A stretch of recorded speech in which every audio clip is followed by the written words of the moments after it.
everyone. Welcome to another awesome day of FileMaker training. I'm Richard Carlton, creator of FMTrain.tv, where every day at this time slot we are having fun using and talking about the Claris FileMaker platform. It's a great platform for solving organizational problems, business problems, that kind of thing. Very, very important. So today we have a guest speaker where they're going to join with us, or guest presenter.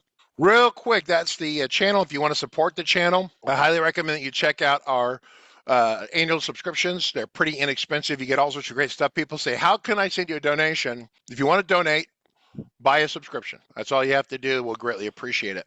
Okay, moving along. So we have, I'm trying to figure out how to pronounce the nice gentleman's name. Yitzchok. I'm not saying that anywhere near correctly. Is he there? Are you there? Yes. You are there. How do we pronounce your name? How do we do that? Yitzchok. What I'm going to do is switch on to that. There he is. So we are here today talking about the FileMaker platform. So what are you talking about? What is the topic going to be today for you? What are you discussing? How to autofill addresses like on Google in FileMaker. If you go into Google and you search an address, or in Google Street, you have the autofill and you select the address. Exactly that, but in FileMaker. Okay. Oh, okay. Well, I think that would be universally useful by a whole lot of people. So, so that's very exciting. And where do you reside from? Where are you at? What is your background with FileMaker, just so we have a loose idea of who you are? I live in London, UK, and I learned basically from a guy, Richard Carlton. I don't know if you heard of him, from his company. No. No one's ever heard of him. He's not here. Why don't we switch to your screen? I'm going to stop sharing. Have you share your screen. Let's have you demo what we have going. And then I am going to be handling questions. Here we see your screen, so I'm going to minimize myself so we don't see me anymore. You are there. Show us what you've got cooking. First, I'm going to show the finished product, and then we'll go a bit perfect. under the hood. Always perfect. Yeah, show what we've got at the end first. Perfect. Okay. That is awesome. So. Oh, sorry, I forgot to add a new record. Try again. 30 De La Cruz. I saw that. I'm like, I recognize that number. So that's our Santa Clara office. Okay, there we go. Click on that. Oh, that's so nice. And so, okay, back up. So I have to ask a dumb question.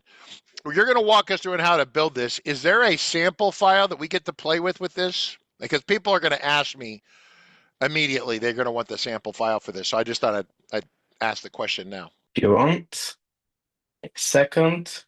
Okay, so you have a whole bunch of sample files here. Okay, great. All right, show us how you built this, and how much money does it cost to run or to make it work, or how does that work? Okay, this is Google's pricing. Okay. And typical Google, first 10,000 requests is $0. Okay. But every character is another request. Wait. So 31, 1, 2, 3, 4, 5, 6, 7, 8, 9, 10, 11, 12, 13. No. Every character that I press, if you want, you can add a search button instead of it works with a script trigger.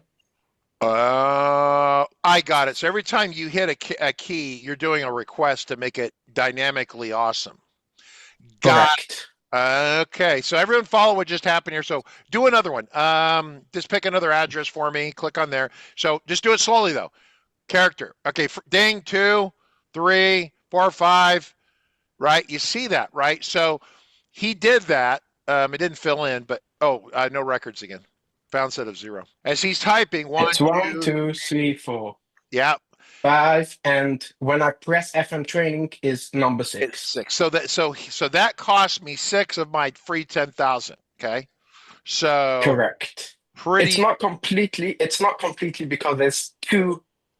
We used it 2 different APIs. So it's 5 on one and 1 on the second one. And you have on every one 10,000. Okay, back up. So, are those different Google keys, API keys? Google API for Google Maps is all these keys. Google Maps has a lot a lot of APIs. Okay. And as you'll see now on my screen, you can see here all the other APIs. Okay. And everyone has a different limit. This is 1,000, 10,000. Okay, got it. Okay. And it's pretty inexpensive afterwards. It's, I think, a tenth of a p or 20th of a p per request. Well, the only thing, keep in mind that you put your license key in that sample file, which means that people are going to demo it, and then at some point, you're going to have to use your license key. So just okay. I know. Well, after the stream, or tomorrow, I'll delete it. I added a new license key just for the stream. Okay. Okay. Great. Yeah. So is this license key going to work to 10,000 then? Then we can use it. People can demo it. Go ahead. Till 10,000, they won't charge me. After 10,000, they will charge me. I can add the limit on Google that it shouldn't work after 10,000. But I have this in a few other files, so I won't be able to leave it going until that number.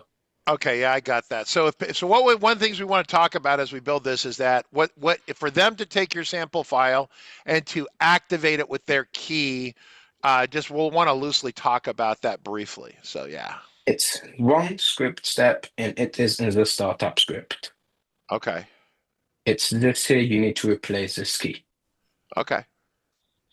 And so you go to Google and you get an account and you put that key in there and then it should. Yeah, and you need to activate three Google APIs: the geocoding, the Places API, and the Places API new. They are in the middle of combining the Places API and Places API new, but currently we need to enable both. Okay, so I know you were talking about making sure we had enough content. We should go through and do that. Take 5 minutes and create a fake account or just start it so people can see where they need to go and do that. Because there's going to be people here who are pretty beginner, intermediate, and they're going to not know. I mean, we need to give them a little bit of a steer.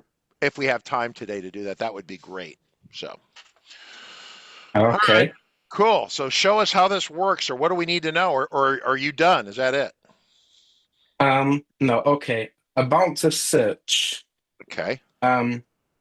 Let's open up the debugger. Script debugger. So when I press search, all I'm doing is go to object, and I use Nick's trick to bring up popover. But a popover, and then I set two variables. I set the Google Path AP address to 0 and the ID to 0, and then I refresh the button bar. Okay. And let me show you what one of the issues is. We always get back up to 5 results from Google. And the problem is, how do I show those 5 results every time reliably? Okay. And for that, I use a button bar with get value, the Google Path address, get value 1, and the next one will have value 2, value 3. So back up, that's a vertical button bar. Is that what that is? Correct. Okay, so everyone real quick. So what he's doing here is that as Google returns the data, he's having this is definitely a Nick level hack. You get a gold star. So if you're collecting gold stars for yourself of interesting FileMaker hacks, you've earned your first star already. He's taken a button bar, and each of those, that's kind of the button bars, or those are buttons, right? Or no. This is the result that Google sent me. Okay. This is the path. I only for the demo I added this layout. We don't need it in real life. Okay. Okay. So this was the first result, and you'll see here in the JSON that Google sent. Description is fmtraining.tv. Yeah. And everything. The place ID is what I put in here, because this I use to activate the next part. And that is to get back the results from Google. We need the place ID. If we click that button, right? So to If be we clear, go back to the button, yep. I have this calculation here tells me the Google past address. That's basically what you saw in the first field. Yep. And it gives me the first, the second, the third.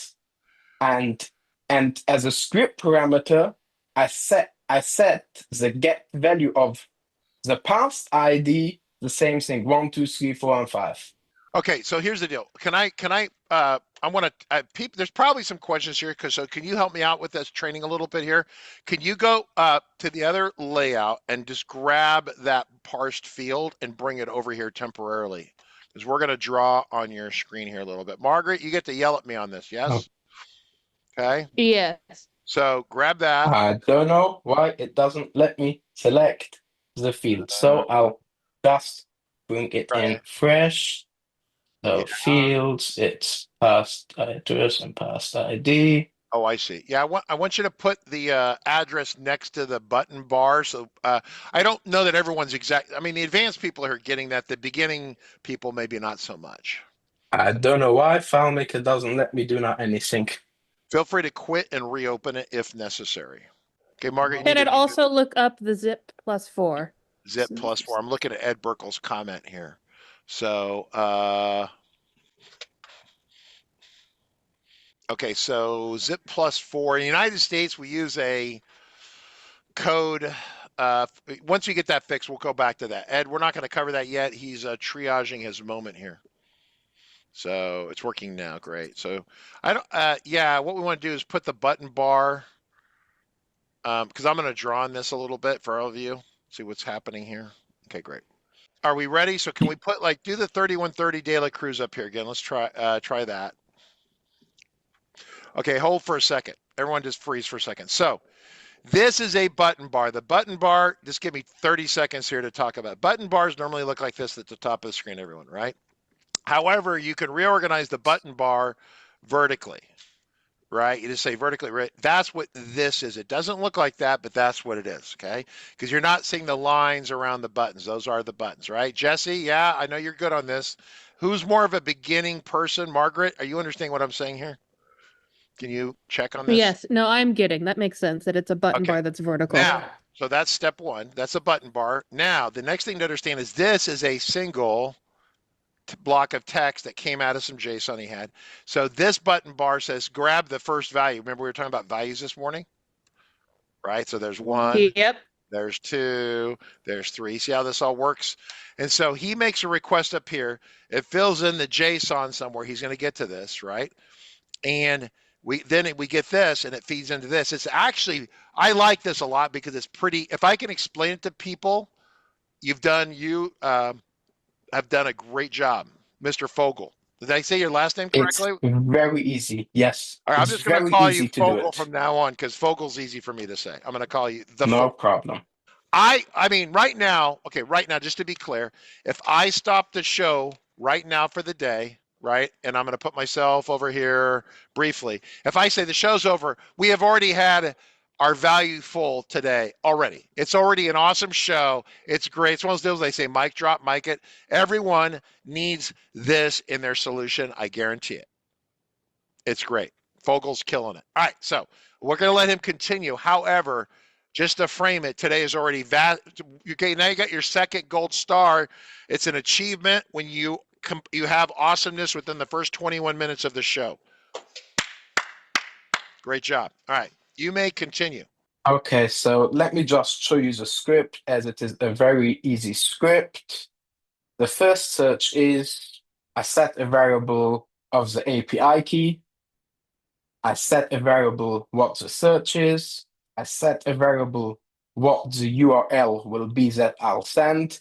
And the URL is Google Maps, and the search and the key equals and the API key. And then I use an insert from URL. It doesn't have any curl option, so it should be very, very easy. And then I set the field of the result. And then just for the stream, I set the result field and the past address and the past ID So you should be able to see it for the live stream, but that's something you shouldn't use in your solution. Then I set the two the past addresses, the past IDs, and then I need to refresh the button bar so it shows up all the new results, and I go to object, I go back to the search. Okay, so there is a bit of a question here, and I'm going to pick this up. This is David Angel says, would it be the same? And this is not necessarily for you, Fogel. I need to clarify this a little bit. Would it be the same to use a portal instead of a button bar? And I asked David Angel, I'm not picking on him, I'm trying to understand the use case because, right, I mean, if you're filling out, I mean, you're on a data entry screen of some type, you're getting an address shipping information. It's giving us the possible addresses in a essentially a value list. We load the value list into some sort of navigation thing, a button bar that allows us to push a button, select it. Then it uses the script to go and grab the final address, right? Which he's going to show that, or he just showed it, right? So no, I just showed how to get the button bar showing all the addresses. Okay, cool. All right. So when you say right there, line 16, this is only for the live stream, so that's just redundant there, or this here in any file I added it is like this. okay. Yeah, I prefer the inline help for clarification. It's all about being able to listen. If you invent something, I think Fogel, you understand. If you invent something and no one else can take advantage of it or use your hard work, it's kind of a fail. The best thing in life is when you invent something and everyone can use it. It makes you 100%. It makes you a powerful person fundamentally. So that's great. Margaret asks a question. This script fires every time you type a character. Yes. That's why it's Google. When we typed, if we go back, let's do it one more time for beginner. Yep, there we go. Browse. Yep, let's go and just yeah, it is on object modify the places API script without any script parameter. So the rub is with this is that if you're in FileMaker Go, it probably works great. Pro works fine.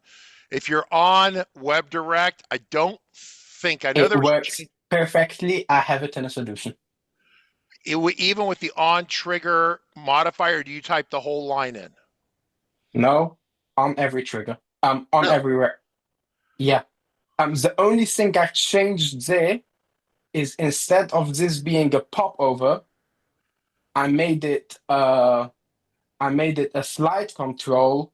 Reason being that that here in layout mode, I'll show you that here comes in the layout parts. If we're going to go into the layout parts here, the popover has here, if I make fill a solid color of, we have here this small bump. Okay, yes. This small bump comes up in WebDirect. Yeah. And for that reason, I changed it to a slide control because this search here is a button. And it's basically a go-to object. All right. So for everyone, just keep in mind one thing here. I guess it should be obvious, but when he goes and go ahead and click in search, just click in search for me. Okay. Click. So he has jumped. This is a popover window now, right? That's what he's in. It's superimposed over the top. It's a popover window. And he's talking about, so it would technically work in WebDirect, you're saying without modification, but you tweaked it because of the little bit of that triangle at the top is what you're talking about. Yeah. Yes. But it works perfectly on keystroke. I'm actually surprised. So Fogel, let's go back to FileMaker 21.1. Now, 21.1, I was in flight school flying the helicopter, and so I was a little stressed about it, and I lost track of all the things that went on with 21.1. But they added some features to WebDirect for 21.1. They fixed some things, but they added the they added some triggers, right? I thought on keystroke or on object modify was not a supported keystroke on WebDirect because it was too performance intensive. You know what I'm saying? I thought. If you want, I can send you later a link to that WebDirect file. It's a customer's file. And yeah, no, I totally believe you. I'm just wondering, I'll have to look that up. But I thought there were a couple triggers in WebDirect that aren't supported. And the reason they weren't supported is because the browser's already kind of this performance pig. And yeah, so if you go to triggers, I use on object modify. On object, okay, that's weird. Okay, maybe it's on layout because remember in 21.1 they added like escape key or something, so you could hit the escape key on a car style window to remove that, but that's a trigger. Anyways, no. That is on layout, not on object. On layout modify, is that what they changed? Okay. Yes. Yeah, so because the WebDirect acts like a web page, so escape didn't work previously. But yeah, no, Fogel's right.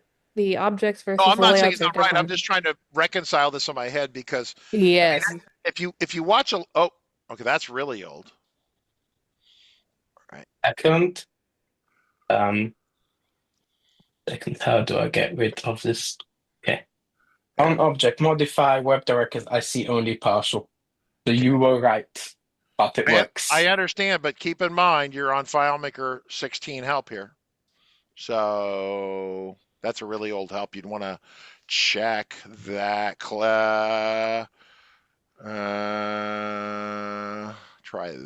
that. No, go down. Actually, you know what you could do? Go to help in FileMaker. If you just go to your FileMaker and hit not there, go. Yeah, you're in 16 there. That's Google FileMaker doing stupid stuff. If you go to actually in the FileMaker app, I see. Yeah, close that.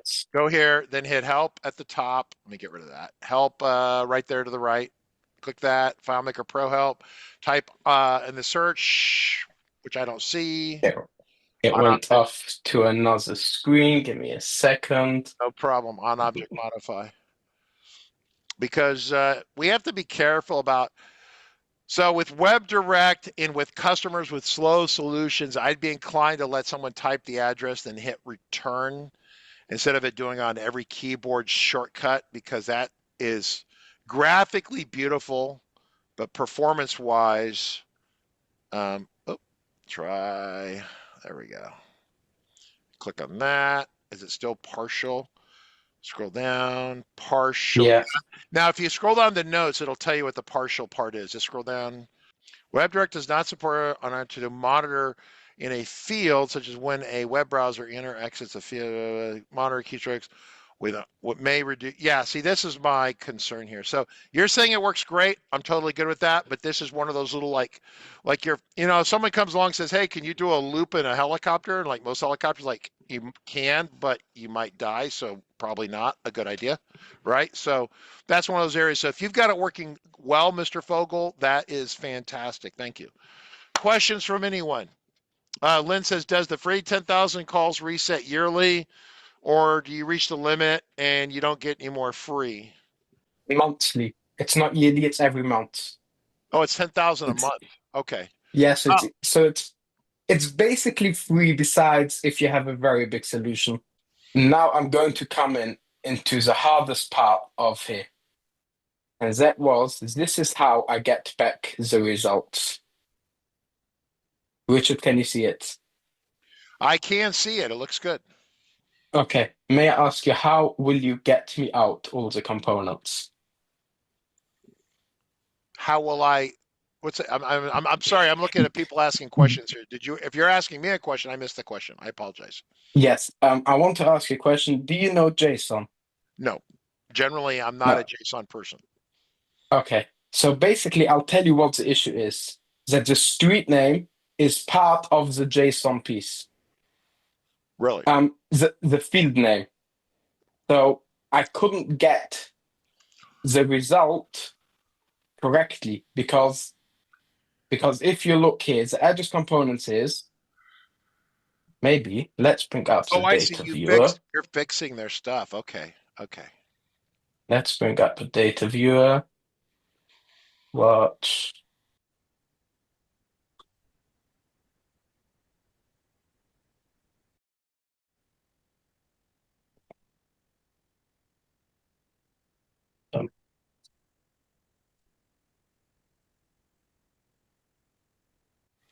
Okay. So you're specifying an element, but you're getting.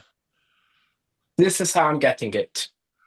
So it's a piece of data, long name, short name, types is street number. Okay. Long name, short name, types is route. Okay. And when I started, I made a get value. So I got the first one, the second one, the third one. So let's say here, number 8 is a zip code. So I said number 8, put in the zip code field. Mm-hmm. And that went perfectly fine until when I had another component or one component missing. Yeah, you hard-coded the spot there, and that's not really the way JSON works. You should call it by its name, but these don't. These don't have a name. They don't have a name. Yeah, I mean, okay, so back up. I'm not a JSON, like you can't put me in a room and I can't code a bunch of stuff, but I understand conceptually how it works. And most of the time when you're looking for something, you call it by the name of the part you're looking for. And that won't work here. So you modified the results to be more friendly, is what it looks like. The modified results is here. Okay. I got a name and then I added the long name, short name. Okay.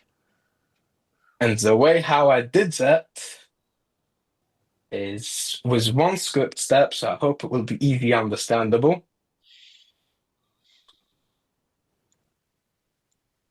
Can you see it? Yes. Okay. So what I'm basically doing, let's see if I can get this. I need to get whatever is in the type, I need to get as a name, and then inside I need all the objects. Right. So the best option for it is a while function. Okay. So it's basically a loop. So first I set all the variables. So the value is how many items do I have? And that I need because after I get to all my values, I want to exit. The loop should stop. Yeah. Okay. Yeah. Count equals 1. This is because it's like the first. Yep. It's like, yeah. And here you'll see in the last thing that I do is count equals count plus 1. So it will always add 1. JSON equals empty. This JSON is equals empty. Okay. Condition is very simple, is let me know what is high is the value or count. Mm-hmm.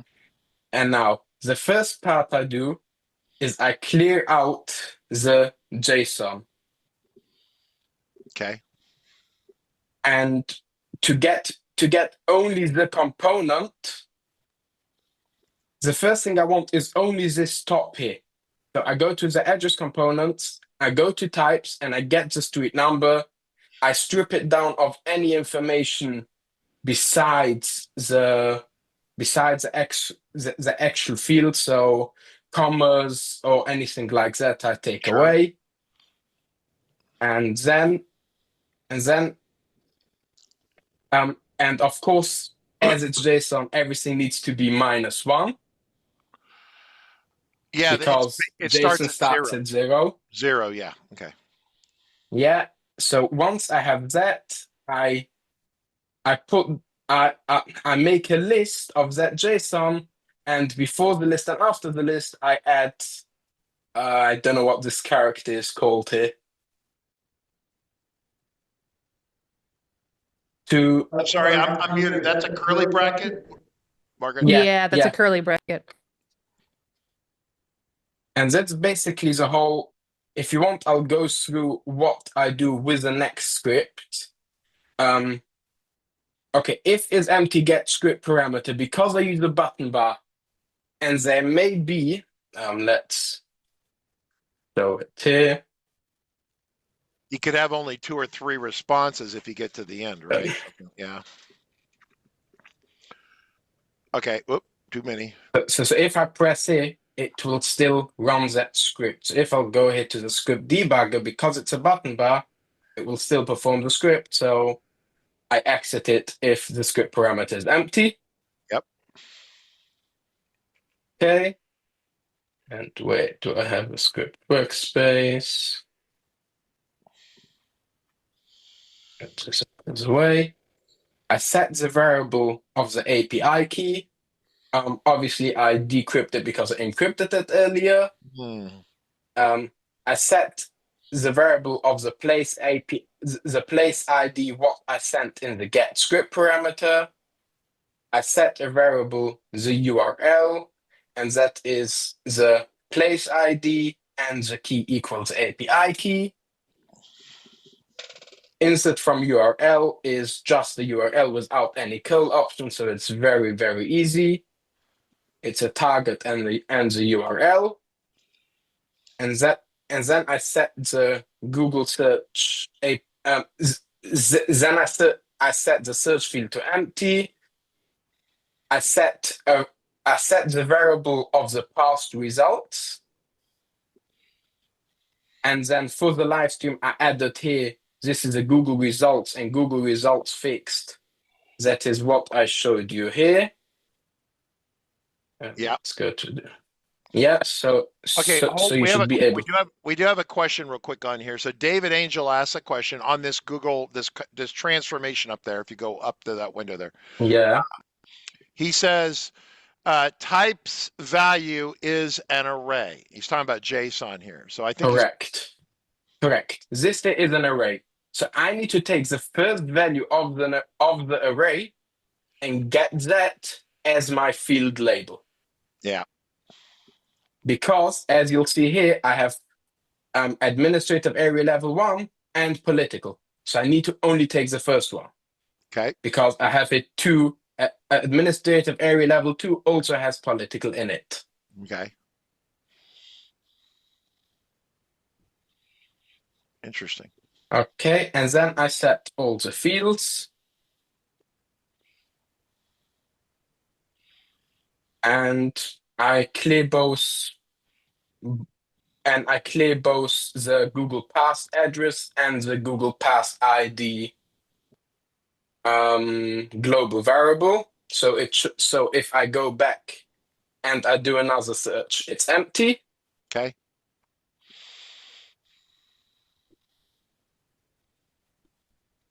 And I refresh the object. So it refreshes it and empties it. And that's basically it. It's very, very easy, very, very simple. And it looks like you've gone through and used it quite a bit. You used it with a customer, so it's not fragile, right? We want something that's fairly reliable.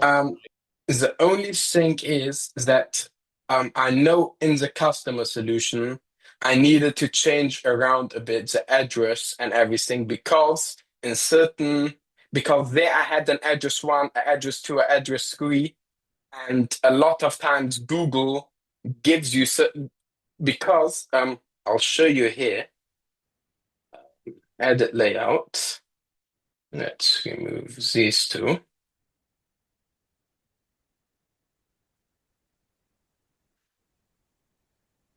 That's just another view. Let's just take result type.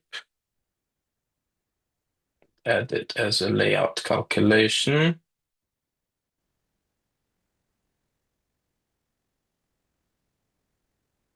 Okay. As you can see, that 2122 9th Street in Los Osos is a premise. This is a sub-premise, so you have also Suite 110. So all these stuff, you need to decide how you want to deal with it. Sure. No, I understand. There's a little bit of a conversation here that's a little bit peripheral to you, and it's Margaret, Rick Fosnon's there. Hey, how's it going? Alpha Lima 6696251 is on Twitch. Once again, reminder to the folks to feel free to say hi on YouTube or Twitch. So David Angel goes, if the internet gets crowded, and it's kind of slang, like I have marketing people that come to me and goes, the internet's full. And I'm like, what? It's a generic term. I get what he's saying. Basically, he means that there's a lot of people using your part of the internet and the latency is going up. If you do that, oh yeah, there's the office. If you do that, and every time you type a keystroke, it's firing off a request to Google, might that cause a perceived slowdown in that interface with FileMaker? And the answer is absolutely, it could. My thought process is that if you try it and it runs well, that's great. If you can bring back the other screen where we type real quick, Mr. Fogel, the first data entry screen, wherever that went, and we'll come back to this. Okay, right here. I'm going to draw a little bit, so just give me a second. So as you're typing, you type a letter, it goes off to Google. I'm going to put Google. That's the Google data center with a server. It's going to think about it and shoot it back to you. Okay, that's that whole lap occurs every time you hit A, B, C, D, and it's going wham, wham, wham, wham, wham, wham, wham, wham, wham, wham, wham, wham. And so the question is, might that slow down your solution? If this was 5 years ago, I'd say absolutely don't do it this way. Okay. Things continue to get better. Technology gets better. You should try this. However, if you're typing and you get what I call in TV, because this is essentially a daily TV show, we get what we call a pregnant pause. It's an awkward pause on TV. It's oversized. It's weird, and the audience senses there's some sort of problem. Whenever you hear from me, it's because my microphone's muted, and I'm desperately trying to hit the unmute button. But if you get you're typing and you get this weird pausing because it's doing this and there's a delay, then what ends up happening is that you should probably not make the call. You do the typing, and then when the person gets to the end, they hit the return or enter key, it fires and you get the same result. So it's not as interactive, it's not as cool, but it'll be more performant if you have a slow situation. So now that I've said that, Mr. Fogel, why don't you provide me your opinion of what I said? You agree, you disagree? How would you make it different? And what are your thoughts on that? Every time you do an API request, sure, it will make a difference. But I'll ask the better question. Is your business something that does deliveries every day, or do you put in addresses once a while? Now, if you put in addresses once a while, it won't make a big difference. But if you put in addresses every day, it sure will. But then the business proposal is also, the ROI is also much bigger. Because I'm clapping for you. I'm clapping. And it's very simple. It's called 1 + 1. Yeah. It's the whole idea with it being the ROI is what are you getting out of it? What's the benefit, right? That kind of thing, right? So, yeah. So the question is this: the interactiveness here. If you have 50 people doing this, you have 50. Back when I was earning my stripes, and I was younger than Fogel actually. It was an event planning company, and they had what they called CSRs, customer service representatives, that would take the phone calls, answer the emails, do this sort of interactive stuff, and they would QA stuff, and they would be doing this type of data entry. And the CSRs would also validate the data to make sure it was accurate, it looked good. And so for them, if this saves them time by being interactive, that's great. Especially if you have 10 or 20 of them doing it all day, every day, right?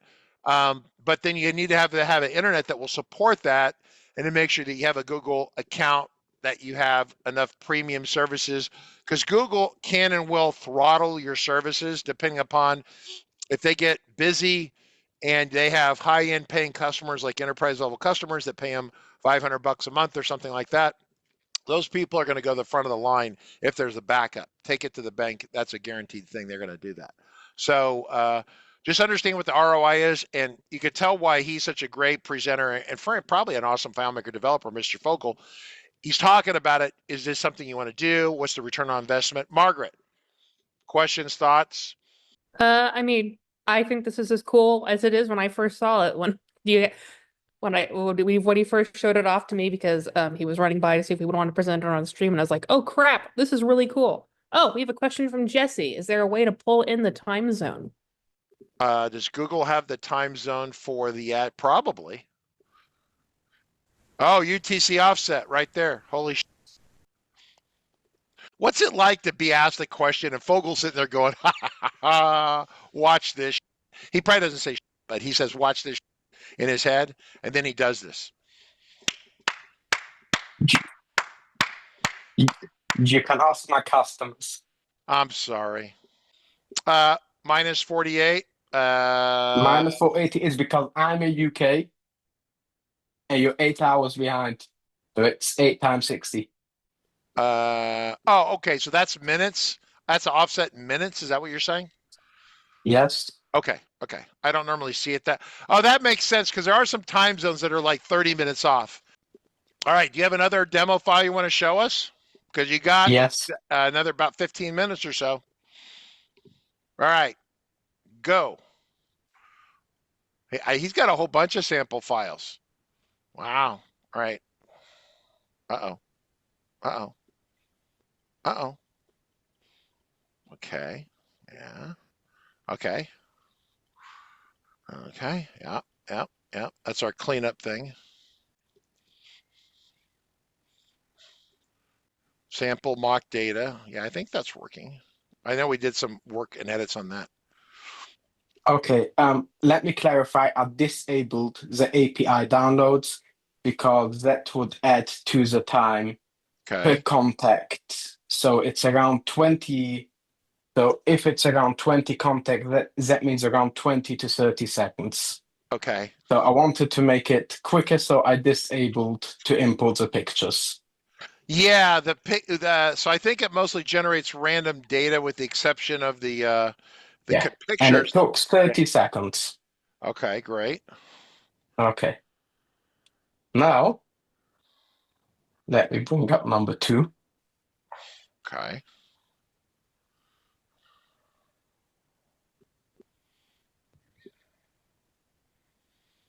Okay. Make sure it's empty.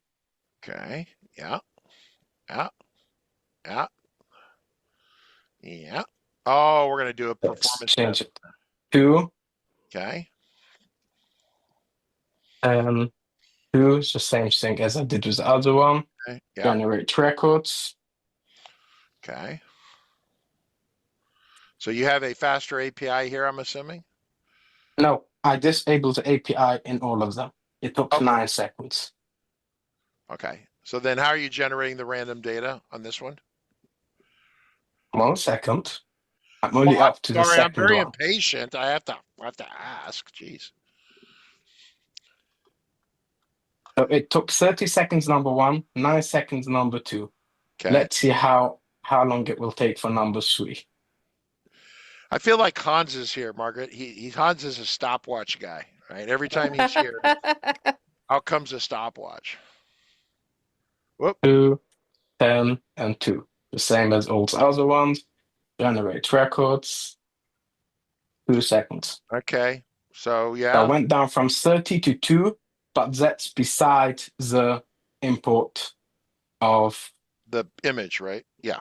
Of the image. Okay. And now I'm going to show you in a file. When I'm going to run this test, usually it takes around 50 seconds. Okay. But maybe on a live stream it will take a bit longer.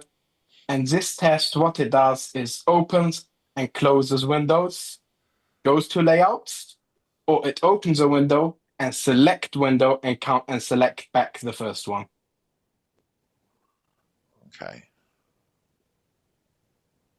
And the results will shock you. I'm afraid I'm going to look stupid when we're done, but that's okay. I'm prepared. I'm prepared.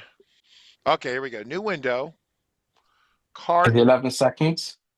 New window card usually is quicker. I don't know why it took now slower. Okay. Select window took 8 seconds. Go to original layout is always a bit quicker than go to layout and selecting the original layout. Okay. Okay. So, Okay. Now I'll tell you what the difference is. How many times it went there. okay. Go to layout and go to original layout went 50,000 times. Okay. Select window went 500 times. Card window went 150 times. Okay. A new window went 100 times. Oh, and that's why I dropped down the time from 150 to 100. That's why it's roughly the same time. Okay. All right.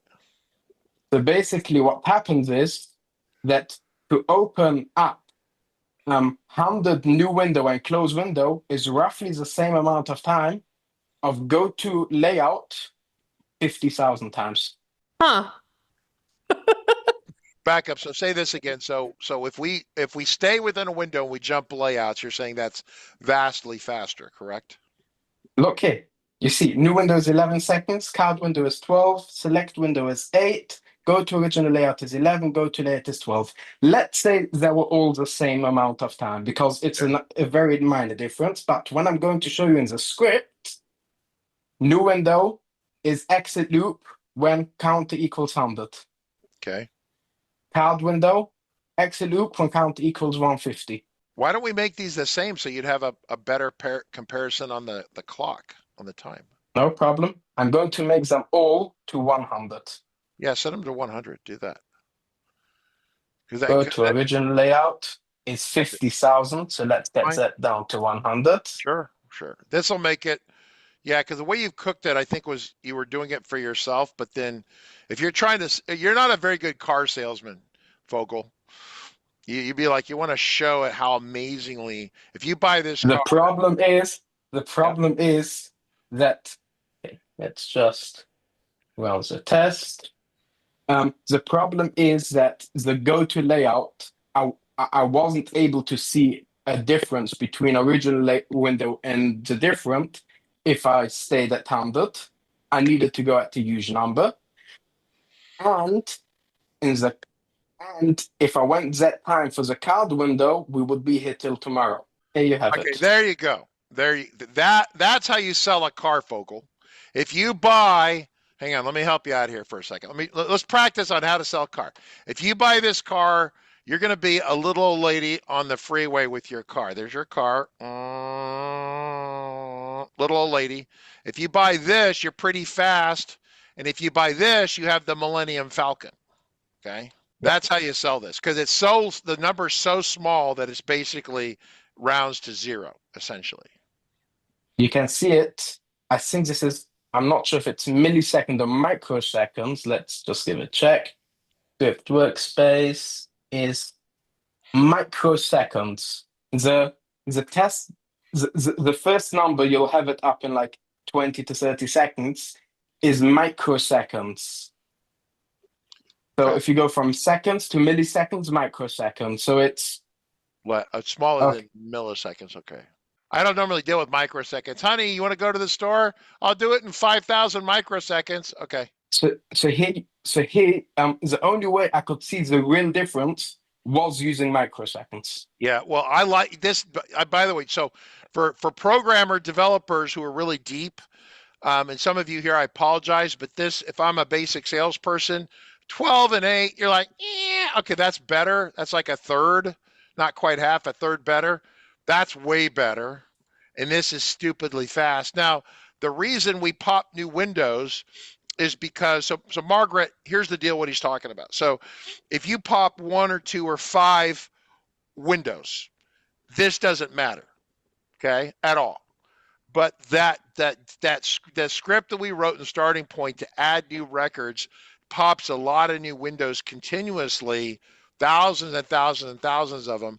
And we do it to manage the context, but it's kind of like overusing, right? Something simple, and you get hammered with a penalty, and the penalty is that. So did you rewrite this for me? Has it all been rewritten or just part of it? All I did was commented out new window and put in go to layout. Wow. As simple as that, and I brought it down from 30 seconds to 2. Okay. But if you want, go ahead, keep going. I can send you in the scripts I only tested select window after this. So you'll also see the select windows in it. Mm-hmm. And we needed to do it not just here. Every time we perform a script, after the perform script, I needed to add the go to layout because we lost contacts. Yes. We lose context. So yeah, can you send me a copy of the starting point here? If you want, you could share this with us. We will put you in the credits and starting point. See how you get added to starting point credits? You just make something that's so overwhelmingly awesome that I'm forced to add you to the about page. Well, the thing is, it will bring down the time of adding records to add. I made a rough calculation. If I added the amount of records that you give by default to take around 2 weeks, it would bring it down to 2 weeks, 2 weeks without the APIs. Yep. If you add the APIs, because you only do it for the first 50,000, it adds another around 15 to 20 hours. Okay. So from the 2 weeks, I go down to around 20, 24 hours. 20 to 20. That's still pretty big. Our default numbers market should be smaller than that. I'm like going like this. We have a question. Is opening a new offset window the same as opening a new window on screen? Yes. So okay, let me rephrase it. Who asked the question? David Angel. So David, you're talking about a window that's off screen. We say offset, we just mean it's not visible, right? Just to clarify, point of clarification. Yes, right, yeah. Great question. Fantastic question. And I would suspect it did, and Fogel said yes. So a lot of times, so back up. Let me back up for a second because we're going to end with this. Fogel, if you want to come back, you're invited to come back anytime. You've got a blank check to come back. So before we wrap up, let me just cover the window thing here. We pop new windows to preserve and control context in FileMaker.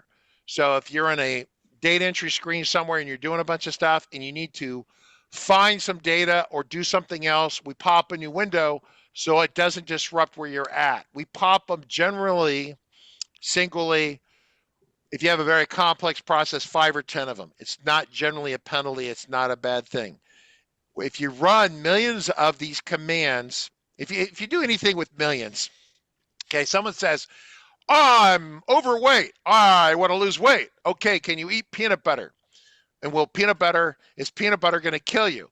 Some people came out with a study said peanut butter was carcinogenic. And I'm like, really? And they said, yeah, if you have 1 or 2 or 5 or 100 teaspoons of peanut butter, it's perfectly safe. But if you have 5 million teaspoons of peanut butter simulated with real rats and mice, it will kill you. And I'm like, no, it would kill anyone, right? So if you do anything too much, everything in moderation, shall we say, right? Everything in moderation, right? So the open window commands are important. Opening them off screen is a super valuable tool. If you're not going to use them in moderation, then you need to think about what the performance implications of that are. Okay, so that's me framing this conversation to provide, like Fogel's your uncle who came over and showed you how to light the carpet on fire, and now I'm your dad going, well, the carpet may be on fire, and that might be okay, but let's think about the total implications of what this is, right? So, super great demos. I love it. Just take it with a grain of salt. In terms of the millions of, I'm not going to go back and rework everything, but this one part goes in starting point because we create millions of new windows there. And so if Fogel will give me the scripts, I will put them in and we will comment it and credit him with the addition to that. So that's really awesome.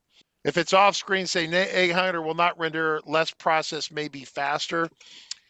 Yeah, except David, he just ran this and they weren't refreshing. There was nothing on them and they were still slower, right? If you look at his thing here, right, when he ran this, it wasn't doing.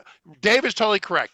If you have a layout that has a bunch of calcs and crap on it, if you don't show the calcs happening, FileMaker will generally not Margaret, I'm going to say on-demand calculations. They don't call them that. It's non-stored calculations. They only draw when they need to be seen on screen. So if you put the layout off screen, they won't draw.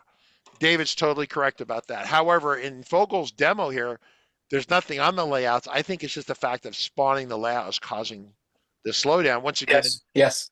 I put an empty layout. Yeah. So it's once again, if you have 1 million spoons of peanut butter, you're going to die. All of you are going to die, except for the 2 of you who are intolerant to millions of spoons of peanut butter. But if you only need 5 or 10 spoons of peanut butter, it's just fine. Same goes for probably cocaine or alcohol or anything else. 5 teaspoons, well, unless it's heroin, that might be fatal, or fentanyl. You can't have 5 teaspoons of fentanyl. You're done. All right, this is amazing. Even water. Yeah. They had a TV. There's a radio show. I don't know, 5 or 10 years ago. Killed a lady. It was local to our area too. Yeah. They had a water contest to see how much you could drink, and she wanted to win the gaming thing for her little boys, and she drank herself and killed herself. She's in the hospital with water poisoning, too much water. And so people who are not very bright figured out that moderation is a thing. Everyone who's been around in life and is older than about 35 or 40 knows that moderation's a thing. That's mostly if you survive past your 20s, your teens and your 20s, you figure out that moderation's a thing. Then you have people who are 50 years old like me who have no moderation. You wonder how they made it that far in life, right? So, all right, Fogel's there. Fogel, great job. Do you want to come back? In fact, but no, I'm not going to ask you if you want to come back. We're going to ask the audience. I'm over here. We're looking at the audience screen here. The audience, do we want to have Fogel come back? I can't pronounce his first name, but Fogel's easy. So I got 1 vote, two negative votes. Don't bring him back. No, not sure. No, yeah. Okay, no, 3, no. Most people are saying you cannot come back. That's a lie. I'm sorry. Everyone's saying you want to come back. Canberra, David, Peter, Gadidi. They're actually paying attention. Labo 404, who's still, it's almost the new year and he's still missing his dog. I don't know what's wrong with this guy. Cool. Lynn, Jesse, yeah, everyone's voting you up. So if you want to come back, Fogel, if you feel like we were not evil and mean people, we weren't mean to you, then you are, of course, welcome to come back. Cool. And then what we're going to do is if you send me the copy of Starting Point, we will get that threaded in. We might have a minor update to Starting Point. Someone alerted me that there's a custom function. So for those of you who are aware of this, custom function Starting Point that has to do with the daylight savings time in the calendar. And it's on all the versions of Starting Point. So it's not like a new version. That goes back to like the last 2 or 3 versions.